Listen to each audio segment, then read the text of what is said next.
Hare Krishna, my dear devotees, welcome back to the daily readings of Srila Prabhupada's books, right here in The Haven, which is in Hythe, Kent, southeast England, just a stone's throw from the English Channel.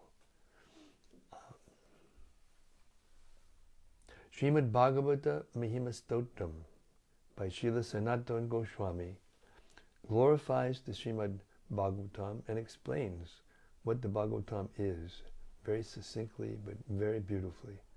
It goes like this.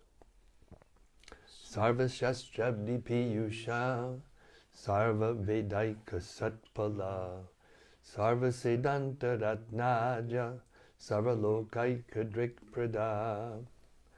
O nectar from the ocean of all scriptures, singular fruit of all the Vedas, rich mine of the precious gems of all conclusive truths, you are the only giver of sight to all the worlds.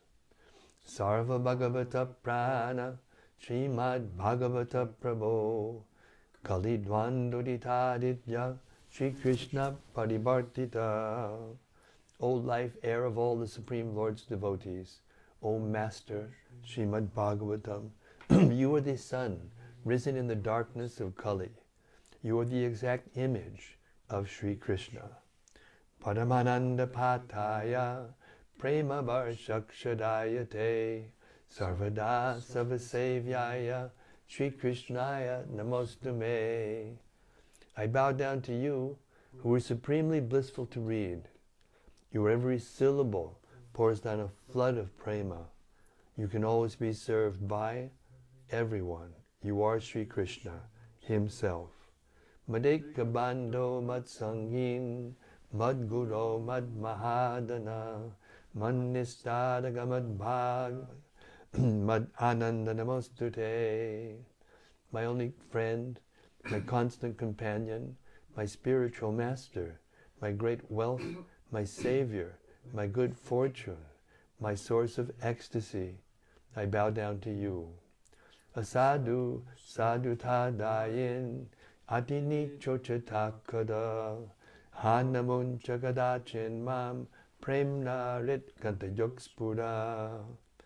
O bestower of saintliness to the unsaintly, O exalter of the most fallen, please never leave me. Always appear in my heart and my voice with pure love. Om Namo Bhagavate Vasudevaya. Om Namo Bhagavate Vasudevaya. Om Namo Bhagavate Vasudevaya. All right, we reached the 8th chapter of the 3rd canto of Śrīmad-Bhāgavatam, manifestation of Brahmā from Garbhodakaśāyī Viṣṇu. Maitreya Muni is continuing to explain the creation of the universe to Vidura. We're starting with text 26.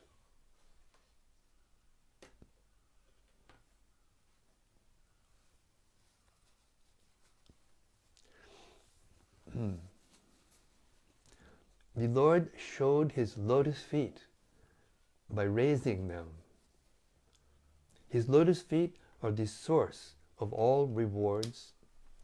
His lotus feet are the source of all awards achieved by those who worship him in pure devotional service, free from all material contamination. Splendid transcendental rays emanated from his moon-like toenails and the nails of his petal-like fingers. Purport. The Lord fulfills the desires of everyone, just as one desires. Pure devotees are interested in achieving the transcendental service of the Lord, which is non-different from him. Therefore the Lord is the only desire of the pure devotees. And devotional service is the only spotless process for achieving his favor.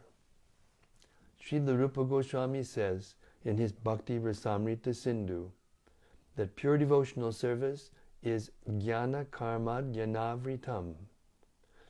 Pure devotional service is without any tinge of speculative knowledge or fruitive activities. Such devotional service is able to award the pure devotee the highest result, namely direct association with the Supreme Personality of Godhead, Lord Krishna. According to the Gopal Tapani Upanishad, the Lord showed one of the many thousands of petals of his lotus feet. In that Upanishad it is also said, Brahmano sao anavaratam me jatak stutak prarardante so bhujyata gopesho me purastad avirbhavuva. After meditating for millions of years, Lord Brahma could understand the transcendental form of the Lord as Sri Krishna in the dress of a cowherd boy. Thus Brahma recorded his experience in the Brahma Samhita, the famous prayer whose verses end with the words Govindam Adipurusham Tamaham Bhajami. Text 27.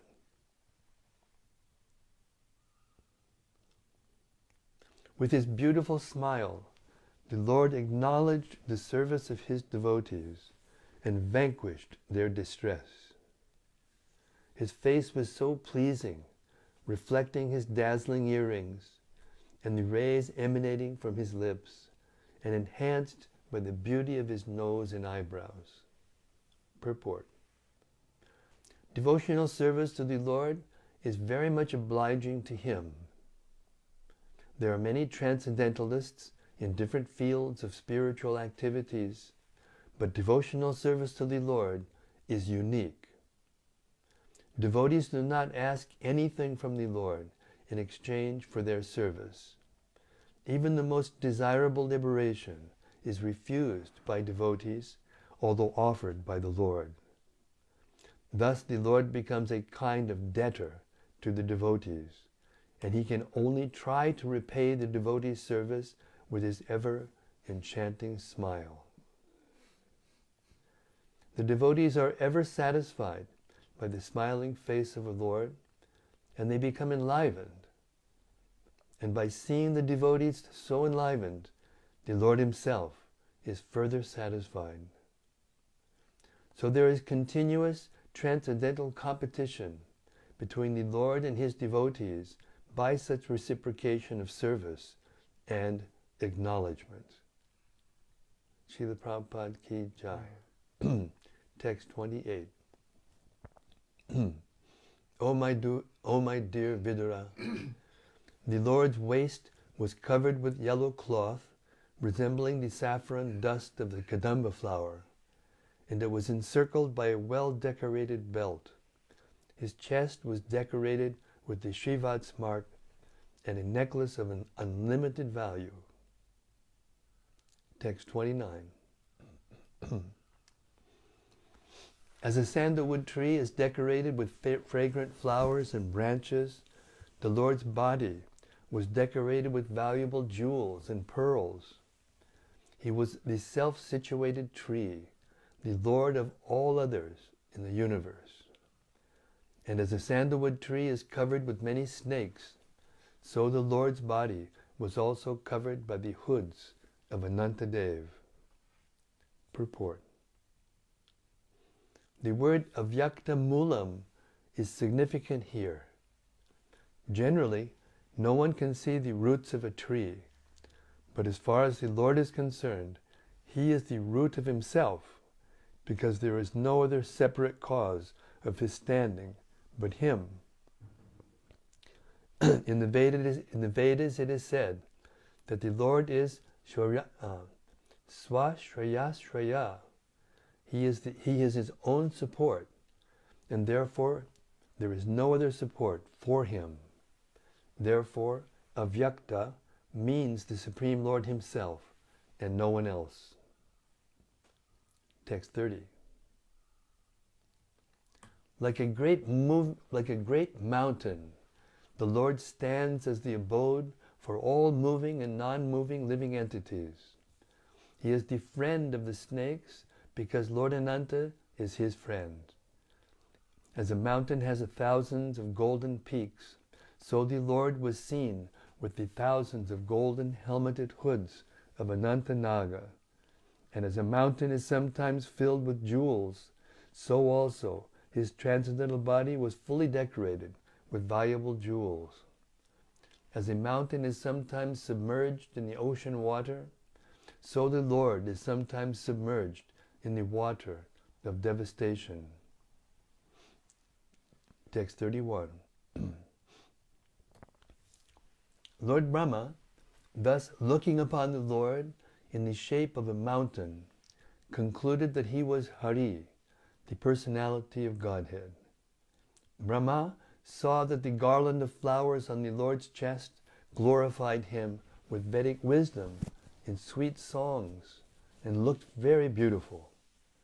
He was protected by the Sudarshan wheel for fighting, and even the sun, moon, air, fire, etc. could not have access to him. Text 32. When Lord Brahma, the maker of the universal destination, thus saw the Lord, he simultaneously glanced over creation. Lord Brahma saw the lake in Lord Viṣṇu's navel, and the lotus flower, as well as the devastating water, the drying air, and the sky, all became visible to him. Text 33. Lord Brahma, thus being surcharged with emotive passion, became inclined to create, and after seeing the 5 causes of creation indicated by the personality of Godhead, he began to offer his respectful prayers on the path of the creative mentality. It's beautiful translations. Purport. Even if one is in the material motive passion, to create something in the world, he has to take shelter of the Supreme for the necessary energy. That is the path of that is the path of the successful termination of any attempt. Thus end the Bhaktivedanta purports of the 3rd canto, 8th chapter of Śrīmad-Bhāgavatam, entitled Manifestation of Lord Brahma from Garbhodakaśāyī, Viṣṇu. Jai, all glories to the Supreme Personality of Godhead, the source of everything, the root of all causes. And all glories to Lord Brahma, who is desiring to create.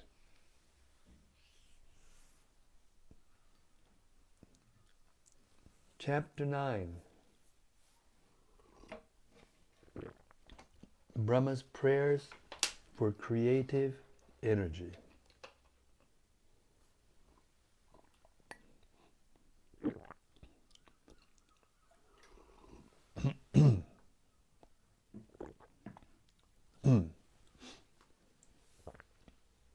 Lord Brahma said, O my Lord, today, after many, many years of penance, I have come to know about you. Oh, how unfortunate the embodied living entities are that they are unable to know your personality. My Lord, you are the only knowable object because there is nothing supreme beyond you. If there is anything supposedly superior to you, it is not the Absolute. You exist as the Supreme by exhibiting the creative energy of matter. Purport. The highest peak of the ignorance of the living entities who are conditioned by material bodies is that they are unaware of the supreme cause of the cosmic manifestation. Different people have different theories regarding the Supreme Cause, but none of them are genuine. The only Supreme Cause is Lord Viṣṇu, and the intervening impediment to understanding Him as such is His illusory energy. The Lord has employed His wonderful material energy in manifesting many, many wonderful distractions in the material world, and the conditioned souls, illusioned by the same energy, are thus unable to know the Supreme Cause. The most stalwart scientists and philosophers, therefore, cannot be accepted as wonderful. They only appear wonderful because they are instruments in the hands of the illusory energy of the Lord. Under illusion, the general mass of people deny the existence of the Supreme Lord and accept the foolish, illusory. Under illusion, the general mass of people deny the existence of the Supreme Lord and accept the foolish products of the illusory energy as supreme. One can know the Supreme Cause, the personality of Godhead, by the causeless mercy of the Lord, which is bestowed upon the Lord's pure devotees like Brahma and those in his disciplic succession. By acts of penance only was Lord Brahma able to see the Garbhodakaśāyī Viṣṇu, and by realization only could he understand the Lord as he is. Brahma was extremely satisfied upon observing the magnificent beauty and opulence of the Lord, and he admitted that nothing can be comparable to him. Only by penance can one appreciate the beauty and opulence of the Lord. And when one is acquainted with that beauty and opulence, one is no longer attracted by any other. This is confirmed in the Bhagavad Gita 259, Param Drishtva Divartate. Foolish human beings who do not endeavor to investigate the supreme beauty and opulence of the Lord are here condemned by Brahma. It is imperative that every living being try for such knowledge, and if anyone does not do so, his life is spoiled. Anything that is beautiful and opulent in the material sense is enjoyed by those living entities who are like crows. Crows always exchange in picking at rejected garbage, whereas the white ducks do not mix with the crows. Rather, they take pleasure in transparent lakes with lotus flowers, surrounded by beautiful orchards. Both crows and ducks are undoubtedly birds by birth, but they are not of the same feather. Srila Prabhupada ki jai. Text 2. The form which I see is eternally freed from material contamination and has advented to show mercy to the devotees as a manifestation of internal potency. This incarnation is the origin of many other incarnations, and I am born from the lotus flower grown from your navel home. Purport. The three deities, Brahma, Viṣṇu, and Maheshwara, Shiva, the executive heads of the three modes of material nature, passion, goodness, and ignorance, are all generated from Garbhodakaśāyī Viṣṇu, who is described here by Brahma. From the Śrīmad-Bhāgavatam Viṣṇu, many Viṣṇu incarnations expand at different ages in the duration of the cosmic manifestation. They are expanded only for the transcendental happiness of the pure devotees. The incarnations of Viṣṇu, who appear at different ages and times, are never to be compared to the conditioned souls. The Viṣṇu Tattvas are not to be compared to deities like Brahma and Shiva, nor are they on the same level. Anyone who compares them is called a Pashandi, or infidel. Tamasak, mentioned herein, is the material nature, and the spiritual nature has a completely separate existence from tamak. Therefore, the spiritual nature is called avabodha rasa, or avarodha rasa. Avarodha means that which completely nullifies. In the transcendence, there is no chance of material contact by any means. Brahma is the first living being, and therefore he mentions his birth from the lotus flower generated from the abdomen of Garbhodakaśāyī Viṣṇu. Text 3. O my Lord, I do not see a form superior to your present form of eternal bliss and knowledge. In your impersonal Brahman effulgence, in the spiritual sky, there is no occasional change and no deterioration of internal potency. I surrender unto you because whereas I am proud of my material body and senses, your Lordship is the cause of the cosmic manifestation, and yet you are untouched by matter. Purport.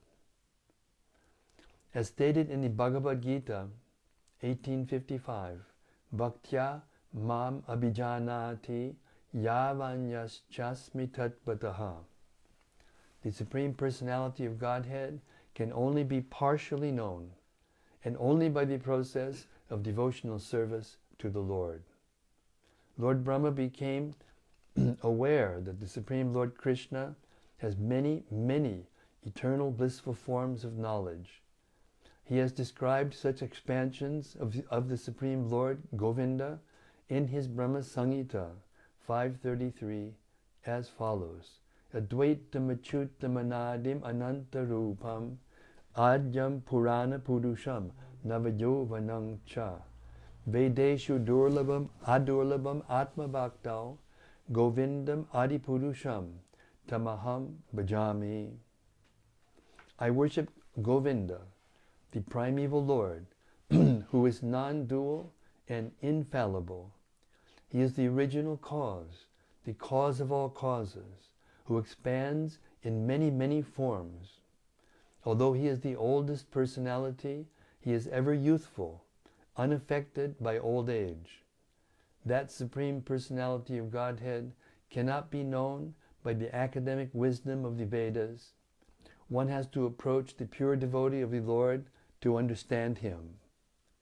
The only way to understand the Lord as he is by devotional service to the Lord, or by approaching the devotee of the Lord, who always has the Lord in his heart.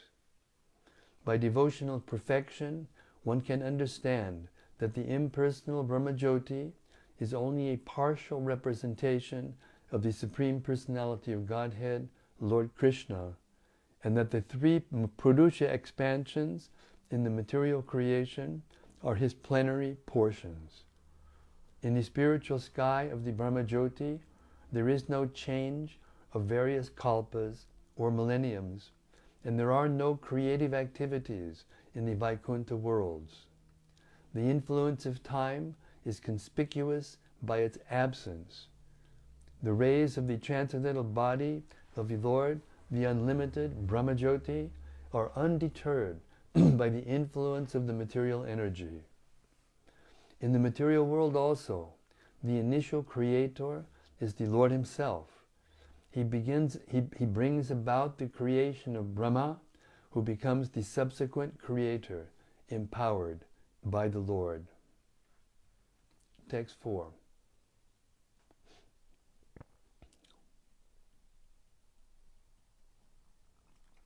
This present form, or any transcendental form, expanded by the Supreme Personality of Godhead, Sri Krishna, is equally auspicious for all the universes. Since you have manifested this eternal personal form upon whom your devotees meditate, I offer my respectful obeisances unto you. Those who are destined to be dispatched to the path of hell neglect your personal form because of speculating on material topics. Purport. regarding the personal and impersonal features of the Supreme Absolute Truth. The personal forms exhibited by the Lord in His different plenary expansions are all for the benediction of all the universes. The personal form of the Lord is also worshipped in meditation as the Supersoul, Paramatma, but the impersonal Brahmajyoti is not worshipped. Persons who are addicted to the impersonal feature of the Lord, whether in meditation or otherwise, are all pilgrims to hell, because as stated in the Bhagavad Gita 12.5, impersonalists simply waste their time in mundane mental speculation, being addicted more to false arguments than to reality. Therefore, the association of the impersonalists is condemned herewith by Brahma. All the plenary expansions of the personality of Godhead are equally potent, as confirmed in the Brahma Samhita 546. Departure eva hi dashantaram abhyupetya dipayate vibritahinu samana dharma yastadrig eva hi cha Viṣṇu chataya vibhati govindam adipurusham tamaham bhajami. The Lord expands Himself as the flames of a fire expand one after another. Although Sri Krishna, Govinda, is accepted as the original flame, the Supreme Person, all of His expansions, such as Rama, Nishinga, and Varaha, are as potent as the original Lord. All such expanded forms are transcendental. In the beginning of Śrīmad-Bhāgavatam, it is made clear that the Supreme Truth is eternally uncontaminated by material touch. There is no jugglery of words or activities in the transcendental kingdom of the Lord. All the Lord's forms are transcendental, and such manifestations are ever identical. The particular form of the Lord exhibited to a devotee is not mundane, even though the devotee may be full of material desires, nor is it manifested under the influence of the material energy, as is foolish considered by the impersonalists. Impersonalists who consider the transcendental forms of the Lord to be products of the material world are surely destined for hell. Text 5.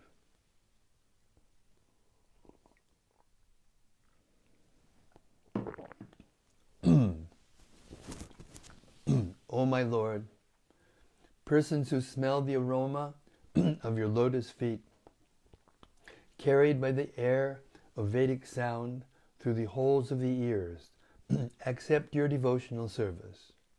For them, you are never separated from the lotus feet, from the lotus of their hearts. Purport.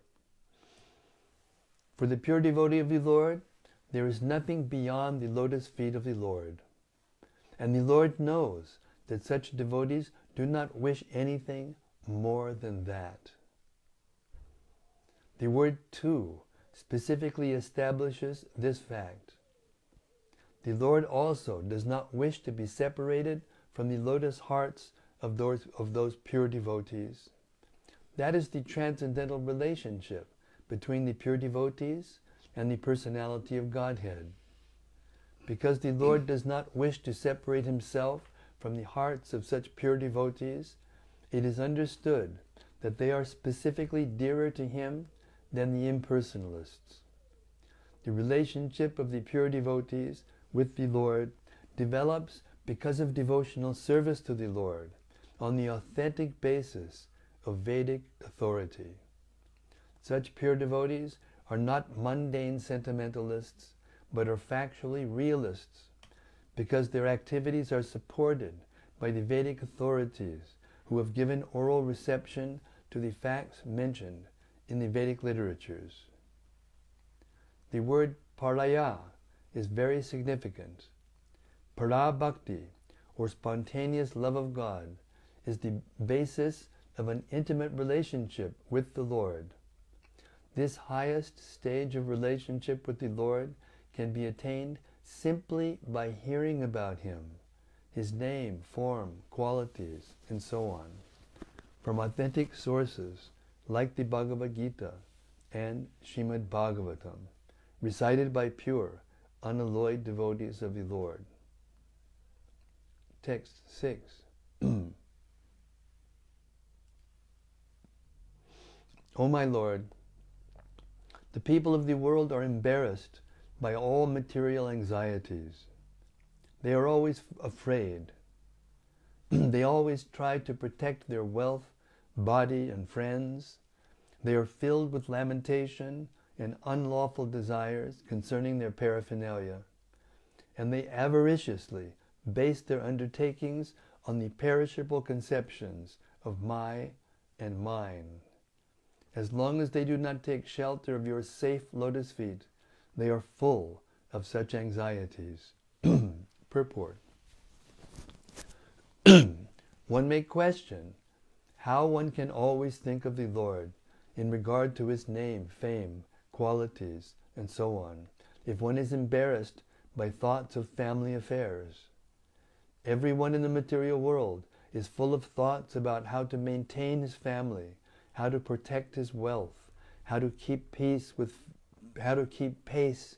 friends and relatives, and so on. Thus he is always in fear and lamentation, trying to maintain the status quo. In answer to this question, this verse spoken by Brahma is very appropriate.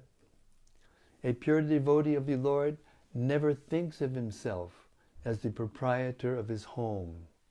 He surrenders everything under the supreme control of the Lord, and thus he has no fear for maintaining his family or protecting the interests of his family. Because of this surrender, he no longer has any attraction for wealth. Even if there is attraction for wealth, it is not for sense enjoyment, but for the service of the Lord. A pure devotee may appear to be attracted to accumulating wealth just like an ordinary man, but the difference is that a devotee acquires money for the service of the Lord, whereas the ordinary man acquires money for his sense enjoyment. Thus, the acquisition of wealth by a devotee is not a source of anxieties, as is the case for a worldly man. And because a pure devotee accepts everything for the purpose of serving the Lord, the poisonous teeth of accumulation of wealth are extracted.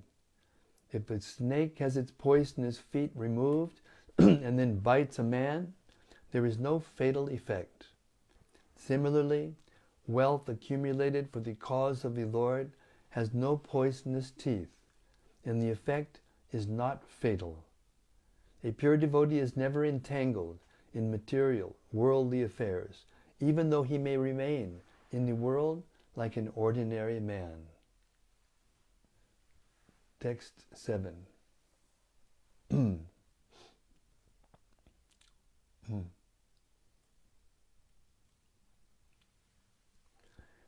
O my Lord, persons who are bereft of all, O my Lord, persons who are bereft of the all-auspicious performance of chanting and hearing about your transcendental activities are certainly unfortunate and are also bereft of good sense.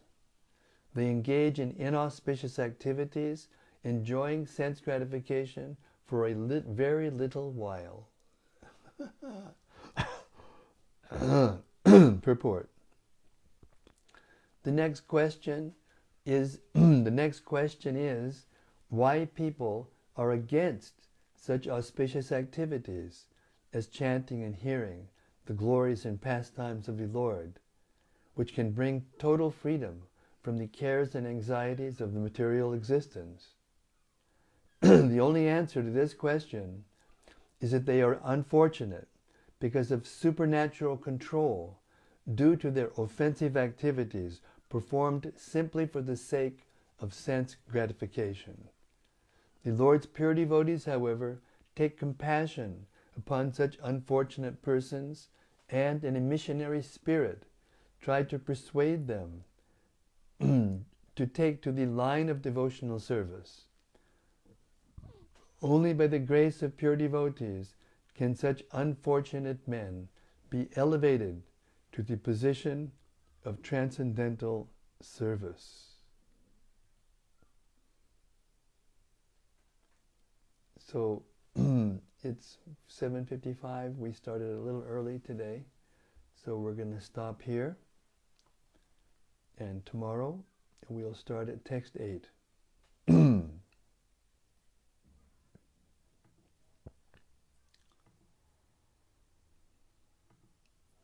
And here we are, waiting in anticipation for the reflections upon which we just heard by the assembled sages who have accumulated here to hear the glories of the Lord and get the benefits that we've just heard about. Hare Krishna.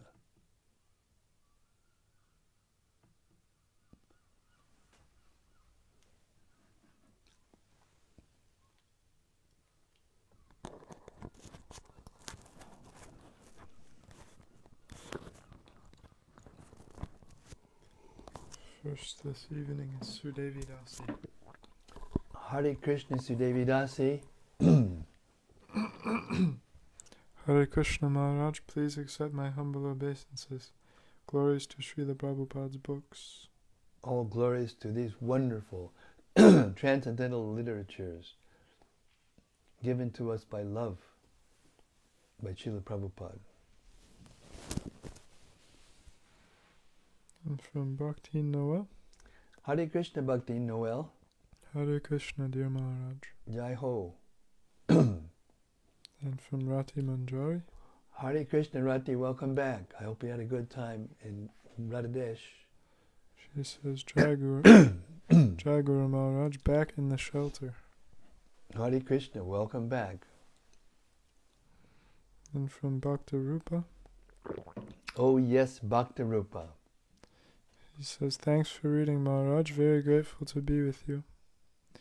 We heard that anything materially beautiful or opulent is to be enjoyed by crow-like people. Is it bona fide for us to take pleasure in the beauty of a clear lake or beautiful mountain, or appreciate the freshness of air when we appreciate them in relation to Krishna? Of course not. But if you don't appreciate or don't, recognize, and glorify the Lord while you're doing it, then you're probably in doing it for sense gratification.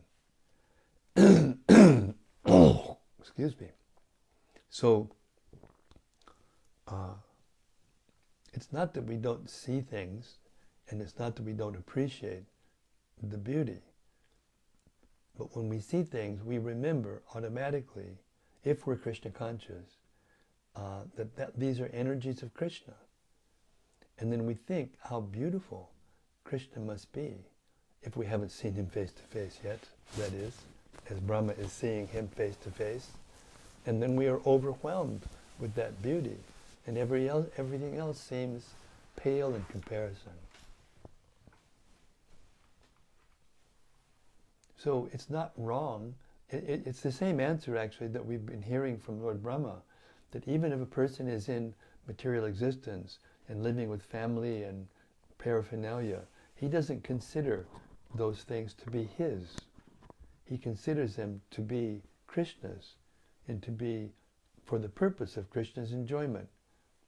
And therefore, they don't have the same effect on him as do those same things with a person who is trying to control and enjoy them for himself. So the devotee doesn't, the pure devotee who's fully Krishna conscious, and I'd like to clarify that, qualify it, by something I heard from Srila Prabhupada just yesterday.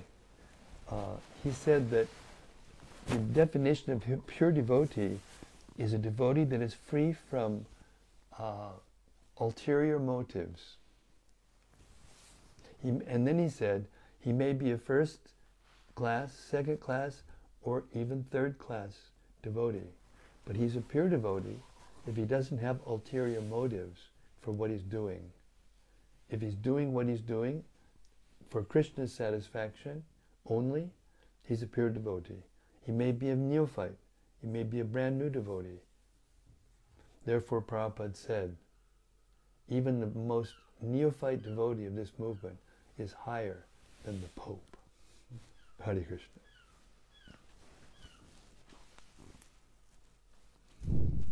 And from Gopakanya Devi Dasi. Yes, Gopakanya Devi Dasi.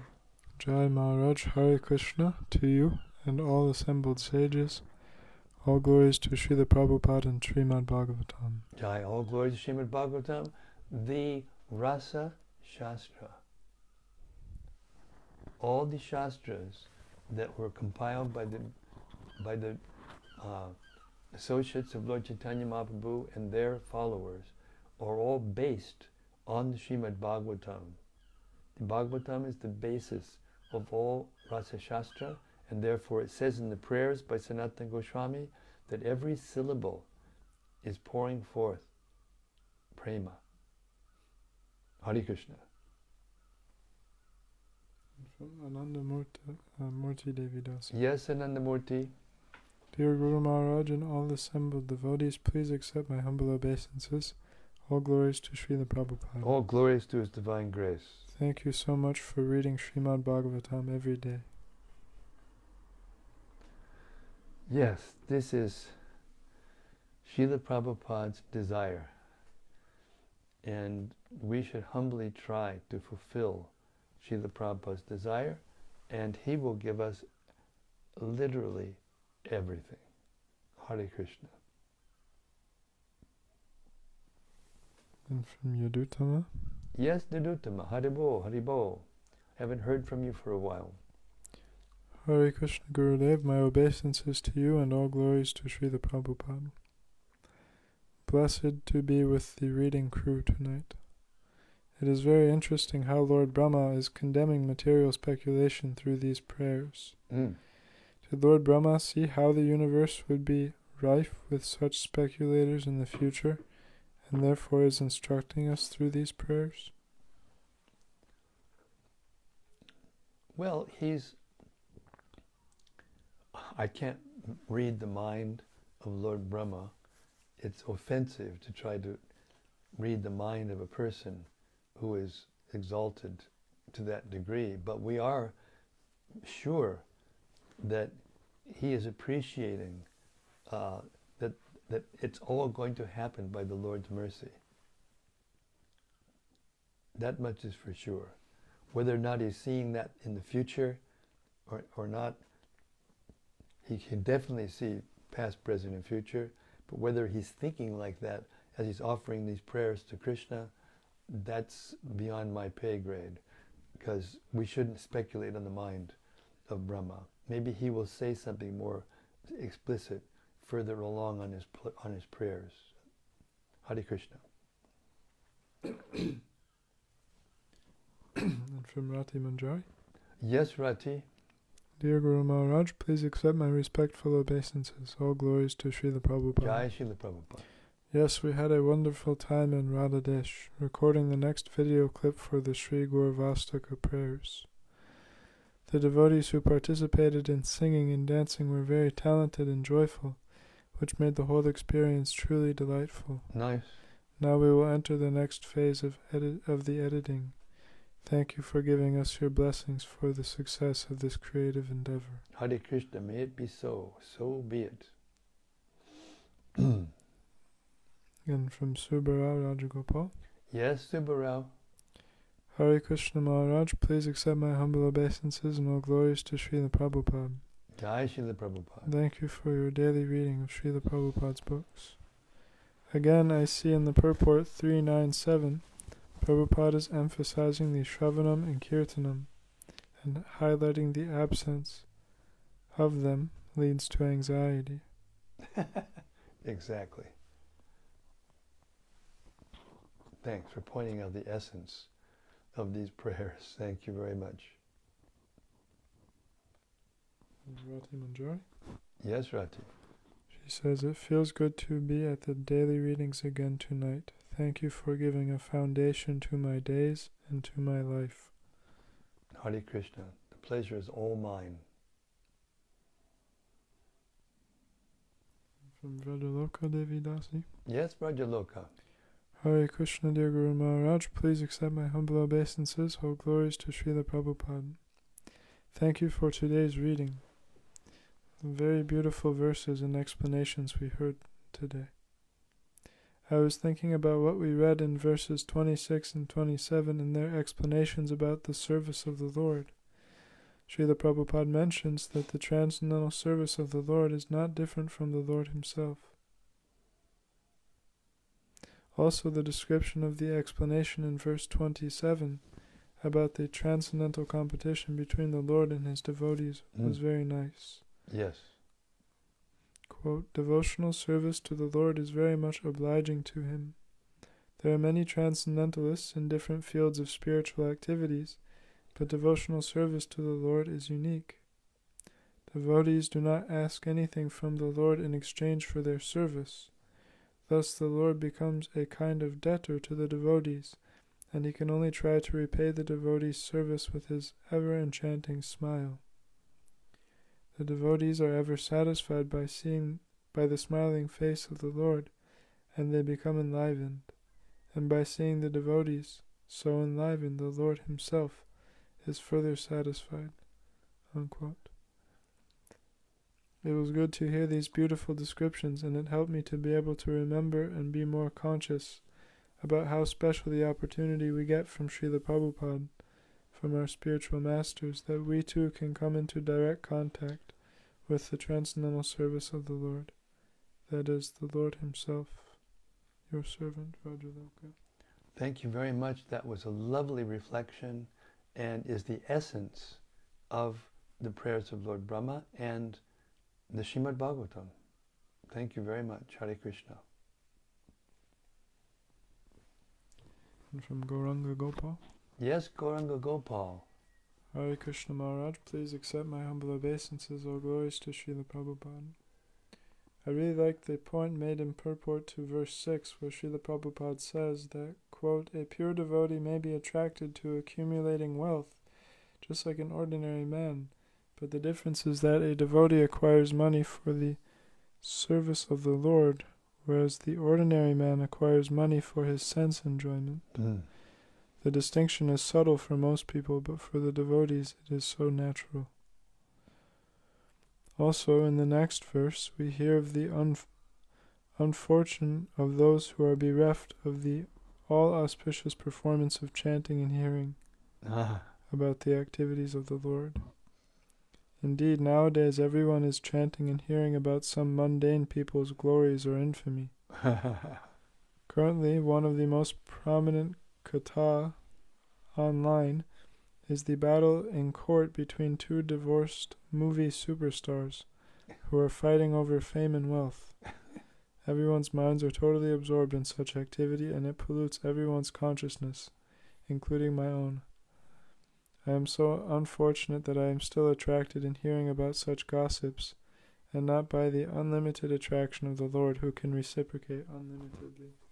So therefore, keep on hearing the glories of the Lord, and gradually that other attraction will become dissolved. That is the nature of pure devotional service.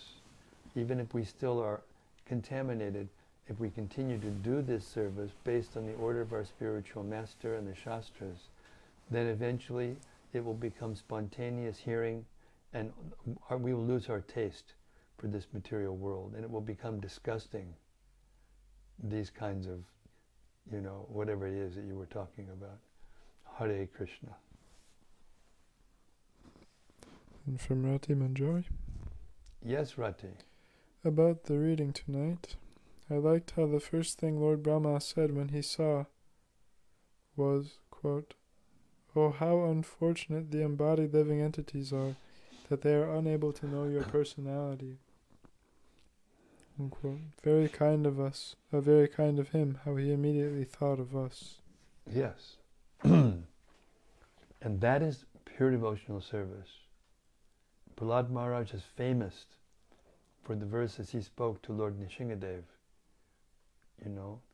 rejecting any benediction that the Lord might want to give him, and asking simply that the Lord deliver the fallen conditioned souls who have never met him and therefore don't know what they're missing.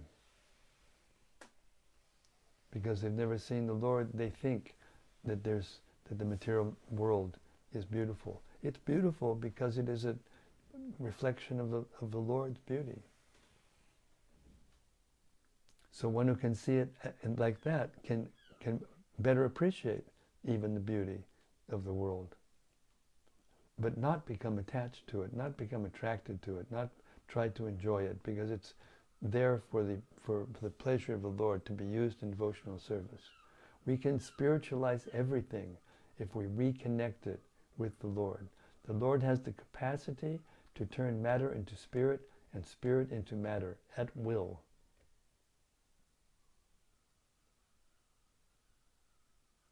So constant contact with Krishna through this hearing and chanting, which is, we just heard, non-different from him, connects us and allows us to see the beauty of the world. Even though the world isn't so beautiful right now, we will see it. We will see the beauty of the world. Hare Krishna. It's interesting. In the Bhagavatam, it describes the battles, the big battles, the battle with Shalva, the battle of Kurukshetra, and it talks about how rivers of blood were flowing, and there were trunks of men and horses and elephants, and the battlefield appeared very beautiful. Can you imagine? Can you imagine? Even such a sight connected with the Lord appears beautiful to the pure devotee. Lord Nrsimhadev was so ferocious, no one could even look at him, what to speak of approach him. So horrific anger he had toward Hiranyakashipu, and yet Prahlad Maharaj just went and garlanded him and wasn't afraid at all, and he was only a 5-year little boy. And he just saw him kill his own father in front of his eyes. Imagine the glories of the Lord. How beautiful, how wonderful. These descriptions and the poetic translations of Srila Prabhupada are just magnificent and all satisfying. Hare Krishna. From Bhakta Oliver. Yes, Bhakta Oliver. Hare Krishna Maharaj, thank you for reading tonight. Quote, the highest stage of relationship with the Lord can be attained simply by hearing about him, his name, form, quality, and so on, from authentic sources like Bhagavad Gita and Śrīmad-Bhāgavatam, recited by pure unalloyed devotees of the Lord. So inconceivable how something so great can be attained with such a simple process. Yes, that is the causeless mercy of Sri Chaitanya Mahaprabhu. He's given it to us freely. And all we have to do is take it, accept it, embrace it, submit to the nectar. Hare Krishna. And from Rati Manjari. Yes, Rati. We heard how Lord Brahma became filled with the emotive passion and felt the desire to create. I was wondering if the emotive passion is always required to create. Is it also possible to create from or in the mode of goodness? No. Motive passion is the impetus to create, period. The mode of goodness does not have an impetus to create. The mode of goodness, the impetus of the goodness is to maintain equilibrium to keep things as they are.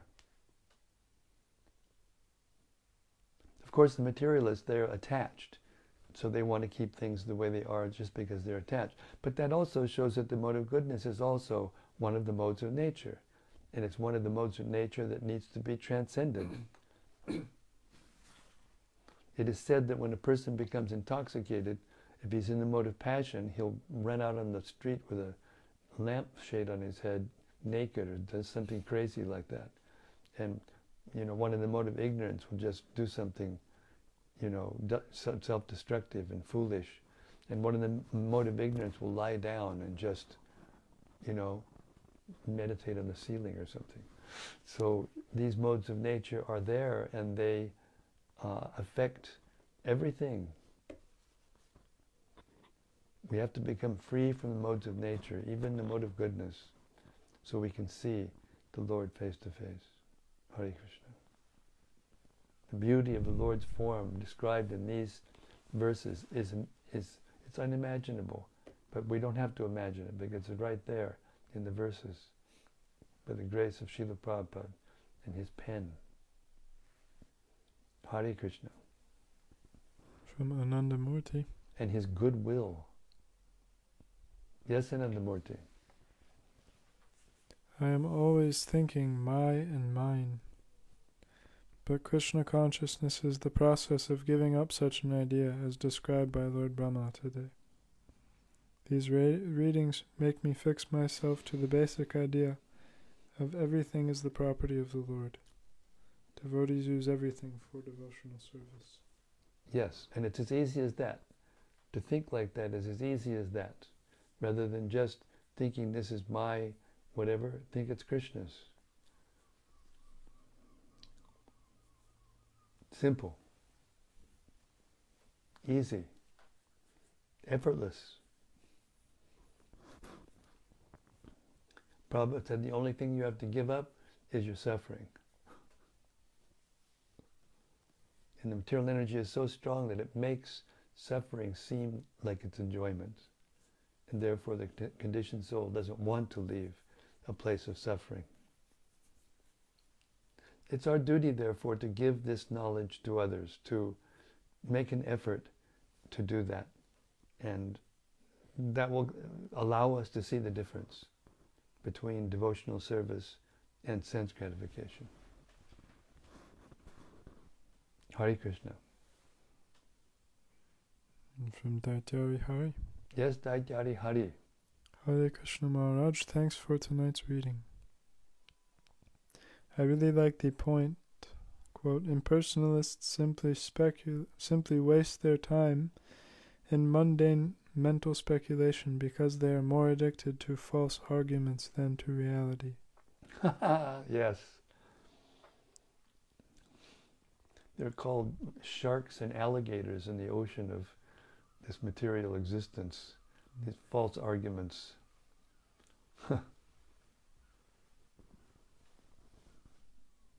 I find the experience of hearing pseudo-intellectuals speak gives me a headache, whereas the experience of hearing the Bhagavatam is blissful. I take reality to be the way we actually experience reality, which happens through consciousness, which is something impersonalists and materialists have no desire to understand, even though it's the most practically observable thing in reality. Yes, this is the power of the illusory energy, the power of Krishna's Maya. It's also his energy, and therefore it has that power. And only the beautiful descriptions of Krishna's form and activities and everything connected to him, his name, have the potency to allow us to see the difference.